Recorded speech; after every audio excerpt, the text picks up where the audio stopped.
We are joined by GOP senatorial candidate in Utah, Carolyn Phippen, along with Democratic strategist Jonathan Harris. All right, great to have you both with us here. Carolyn, let's start with you. As we focus in on the state of Ohio and following what Bob just shared with us, let's look ahead to November.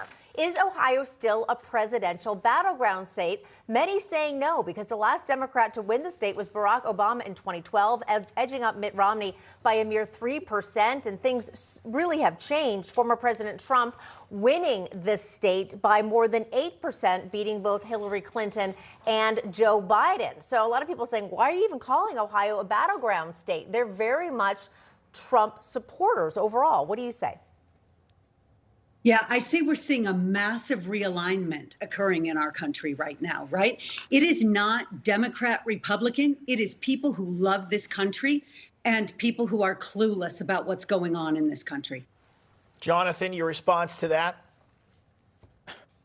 I don't know. I grew up without dating myself. I grew up during the Bush administration, and that was, one of their favorite talking points. If you disagreed with the fact that he crashed the economy or with the war or with anything, or the fact that he allowed a terrorist attack to happen on his watch, you hated the country, you hated America. That was a look and go to. When in reality, what this is there are a lot of people who want the best for America, and they just believe in taking different paths to getting there without demonizing the left or right.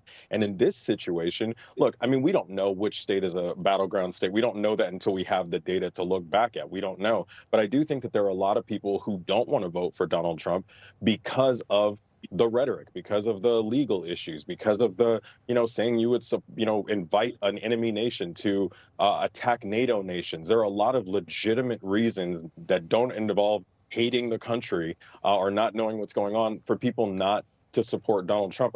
Donald Trump himself said someone under investigation or in the middle of court cases like he is right now, nowhere near this many, shouldn't be allowed to run for president because it would compromise them. Countless conservatives said that when it came down to Hillary Clinton. They said that, if you're in the middle of investigations, you could be compromised and you shouldn't be allowed to run for president. So, it's not hating the country. I know that's a favorite Republican talking point. It's not hating the country. It's not knowing what's going on. It's just a legitimate issue with a candidate that is clearly, even if you like him, clearly flawed.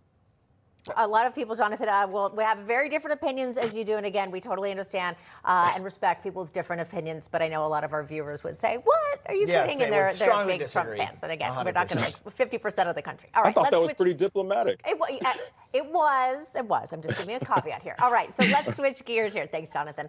All right, so while Trump is trying to run a campaign, New York Attorney General Letitia James is about to potentially seize his properties if the former president does not come up with $464 million in bond. Now, the New York AG says she will seize his assets on Monday if he doesn't come up with the cash.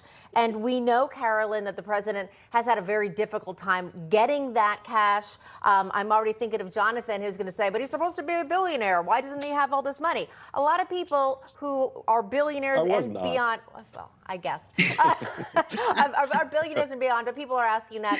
They don't have that amount of money that's liquid. It's in other assets, like Almost real nobody estate. has that kind exactly, of cash. Billionaire like or not. Nobody has $500 million in but cash. But Carolyn, they're around. still saying that maybe one of his very wealthy friends might help him out.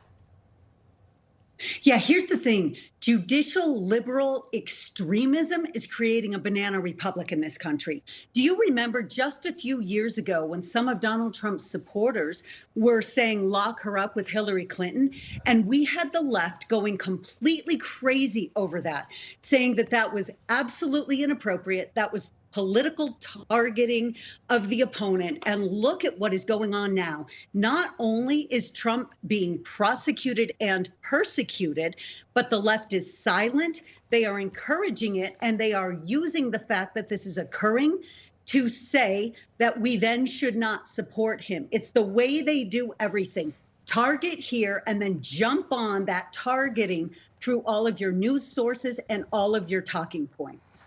It is atrocious and has never happened in the United States of America before today. And that should scare every single one of us. Yeah, Jonathan, when you hear businessmen, like prominent businessmen across the country, Kevin O'Leary saying, "Oh, this is how real estate deals are done," you could potentially open up this law against everybody here that does building development in the city of Manhattan here. Now, how's the American public supposed to look at this lawsuit and take it seriously?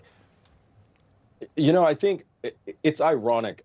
Look, I'm not a mean person. I don't revel in someone being humiliated like this. This is obviously humiliating for Donald Trump. He's very sensitive about portraying himself as a billionaire or wealthier than he is. Obviously, in the early 90s, he suffered a series of financial losses, and he was kind of a punchline. Then people have said before that when he goes on roasts or shows, the only thing he won't let you joke about is how much money he has. So I don't revel in someone being embarrassed like this. But what I do say is that for someone who campaigned on law and order, when you are now being held accountable by law and order, instead of taking your licks like a man, just saying, hey, I did some things that I shouldn't have. I made some mistakes. I campaigned on law and order, and this is me, facing the consequences of some of my actions. So should they crack open the books of every real estate company in the country then? Is that what you're saying then? That everybody should take their licks? I don't know the financial situation of every real estate agent in the country, but what we do know is what Donald Trump did and what he was found guilty of doing. And this is a situation where just take your licks, man. You did it. You campaigned on this. Just take it. Fight it as you can. But he always sells victimhood to his followers, that he's a victim, and they lap it up. And they go, oh, this poor persecuted man, instead of saying he did something he shouldn't have done. I don't and think he's they're being held lapping it up. accountable. I think they're in agreement with him. I don't think they're just hearing it. I think they're, President Trump, we actually agree that you are being prosecuted unjustly. I think that's really what it is. But yeah, when has former President Trump when have his followers ever called him out for anything?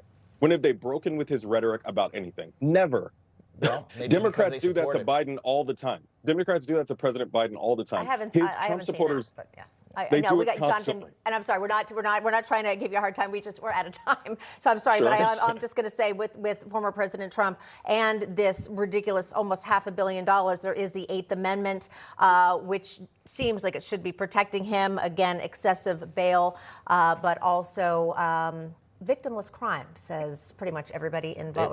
It is involved. A victimless crime. Banks, everybody. Yeah. All right, I'm going to leave it there. That was my final word. Carolyn Phippen, Jonathan Harris, we appreciate your conversation. Thank you. See you next time, John. And Carolyn. Carolyn, too. Thank you. Okay.